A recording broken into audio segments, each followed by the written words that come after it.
முன்னாள் பெரியவர்களே,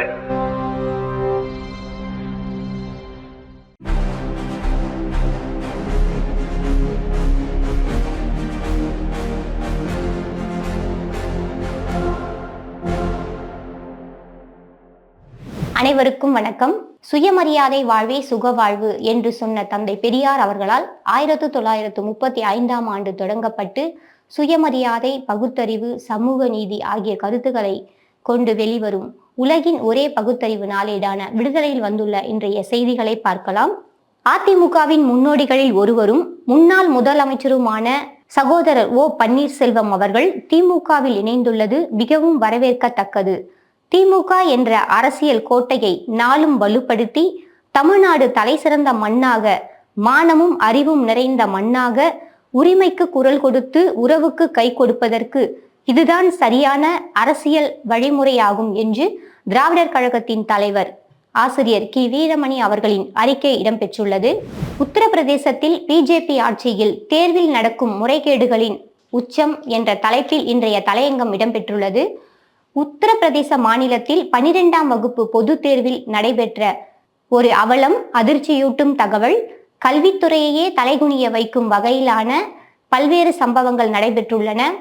தேர்வின் முதல் நாளான இந்தி மொழி பாடத்தில் தேர்வில் பல மாணவர்கள் கேள்விக்கு விடையளிக்கும் வகையில் ஆபாசமான கிறுக்கல்களை எழுதியுள்ளனர். இது அதிகாரிகள் மத்தியில் அதிர்ச்சியை ஏற்படுத்தியுள்ளது. சில மாணவர்கள் ஒரு படிக்கு மேலே சென்று என்னை தேர்வில் வெற்றி பெற செய், ஜெய் ஸ்ரீராம் என்று போன்ற பல வாசகங்களை எழுதியுள்ளனர்.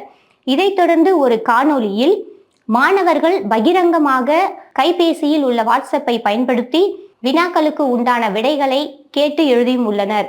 அதைவிட மிக கொடுமையானது, பள்ளிகளில் தேர்வு நடக்கும் அறைக்குள் வன்முறையாளர்கள் சென்று ஆசிரியர்களை மிரட்டி வெளியே அனுப்பி வைத்துவிட்டு மாணவர்களுக்கு கைபேசியை கொடுத்து தேர்வுகளை எழுத வைப்பது, மிகவும் கேவலமான சம்பவங்கள் அரங்கேறி உள்ளன.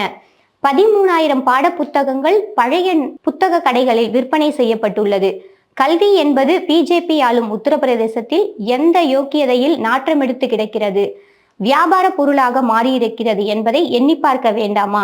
இதில் வேடிக்கை என்னவென்றால், இப்படிப்பட்ட சங் பரிவார் கூட்டமும் பார்ப்பன கும்பலும் இடஒதுக்கீட்டால் தகுதி திறமை கெட்டுவிட்டது என்று கூவி ஒப்பாரி வைப்பதுதான். இந்த யோக்கியர்கள் ஊழலை பற்றி நீட்டி முழங்குகிறார்கள். வெட்கக்கேடு, அசல் வெட்கக்கேடு என்று தலையங்கம் தீட்டியுள்ளது விடுதலை. நீதித்துறையில் ஊழல் என்ற தலைப்பில் பள்ளி மாணவர்களுக்கு வழங்கப்பட்ட நூலில் இருந்த பாடம் குறித்து உச்சநீதிமன்றம் கடுமையான கண்டனத்தை தெரிவித்ததை அடுத்து நீதிமன்றத்தில் 25/2/2026 அன்று நடந்த விசாரணையின் போது ஒன்றிய அரசு நிபந்தனையற்ற மன்னிப்பு கேட்டது. ஆனால் தலைமை நீதிபதி சூரியகாந்த் மன்னிப்பை ஏற்க மறுத்து துப்பாக்கியால் சுட்டதால் ரத்தம் வழியும் நிலையில் நீதித்துறை உள்ளது என்று பேசியுள்ளார். பிஜேபி ஆட்சியின் மதவெறி, இஸ்லாமியருக்கு இடம் தர மறுப்பு, தாழ்த்தப்பட்டோர் சமைத்த உணவுக்கு எதிர்ப்பு, உச்ச நீதிமன்ற நீதிபதி கவலை. கேரளாவில் இனிவரும் காலங்களில் புதிதாக தொடங்கப்படும் அரசு பள்ளிகள், கல்லூரிகள் மற்றும் பல்கலைக்கழகங்களுக்கு மதம் சார்ந்த பெயர்களை சூட்டக்கூடாது என கேரள மாநில அமைச்சரவை கூட்டத்தில் முடிவு எடுக்கப்பட்டுள்ளது. பிரதமர் மோடியின் பயணம் நம் நாட்டின் கொள்கைக்கு எதிரானது. இன்று ஒட்டுமொத்த உலகமும் இஸ்ரேல் பிரதமர் நெதன்யாகுவுக்கு எதிராக உள்ளது. பன்னாட்டு கிரிமினல் நீதிமன்றம் அவரை குற்றவாளி என அறிவித்துள்ளது. கைது செய்து விடுவார்கள் என்ற பயத்தில் அவர் பல நாடுகளுக்கு செல்லாமல் உள்ளார். 140 கோடி மக்களின் பிரதிநிதியான பிரதமர் மோடி இஸ்ரேல் சென்று குற்றவாளியை கட்டிப்பிடிக்கிறார். அவரை சந்தித்து பேச்சுவார்த்தை நடத்துகிறார். இது காந்தியாரின் இந்தியாவான நம்முடைய நாட்டிற்கு நல்லது அல்ல என்று மெகபூபா முப்தி தெரிவித்துள்ளார். அதிசயம், ஆனால் உண்மை. இறந்த பெண்ணிடம் இருந்து கருப்பையை கொடையாக பெற்ற பெண்ணுக்கு ஆண் குழந்தை பிறந்துள்ளது. தேர்தல் விதிகள் குறித்த அறிவுறுத்தலை தமிழில் வெளியிடுங்கள். தேர்தல் ஆணையத்திற்கு திமுக வலியுறுத்தல். வங்கியில் பண மோசடி, அனில் அம்பானியிடம் 9 மணி நேரம் விசாரணை. அனில் அம்பானிக்கு சொந்தமான ரிலையன்ஸ் கம்யூனிகேஷன் நிறுவனம் ரூபாய் 40,000 கோடிக்கும் மேல் வங்கியில் கடன் பெற்று மோசடி செய்ததாக கூறப்படுகிறது.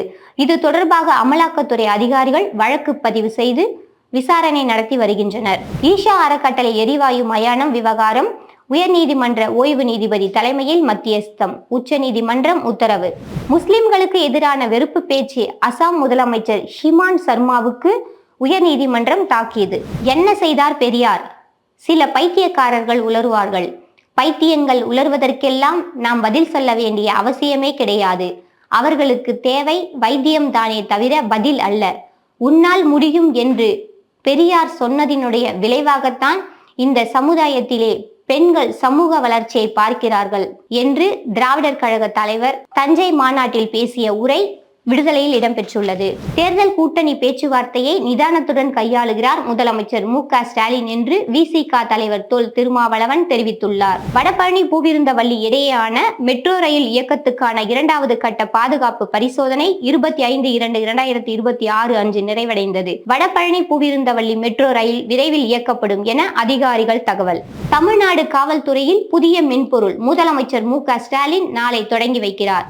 சென்னை மாநகர போக்குவரத்து கழகத்தில் 100 குளிர்சாதன பேருந்து உட்பட 194 புதிய பேருந்துகளின் சேவை துணை முதலமைச்சர் உதயநிதி ஸ்டாலின் தொடங்கி வைத்தார். வயநாடு நிலச்சரிவில் வீடுகளை இழந்த 50 பேருக்கு காங்கிரஸ் சார்பில் புதிய வீடுகள் ராகுல் காந்தி அடிக்கல் நாட்டினார்.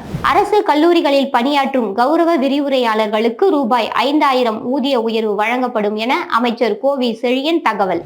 உலகின் மிகப்பெரிய ஜனநாயக நாடான இந்தியாவில் தேர்தலில் 100% வாக்குப்பதிவு என்பது எட்டாக்கனியாகவே இருந்து வருகிறது. விலை மதிப்பற்ற வாக்குரிமையை பயன்படுத்த அதிக மக்கள் வாக்குச்சாவடிக்கு வர வேண்டும் என்றால் வாக்களிப்பதை கட்டாயமாக்க வேண்டியது அவசியம் என்று உச்சநீதிமன்றம் தெரிவித்துள்ளது.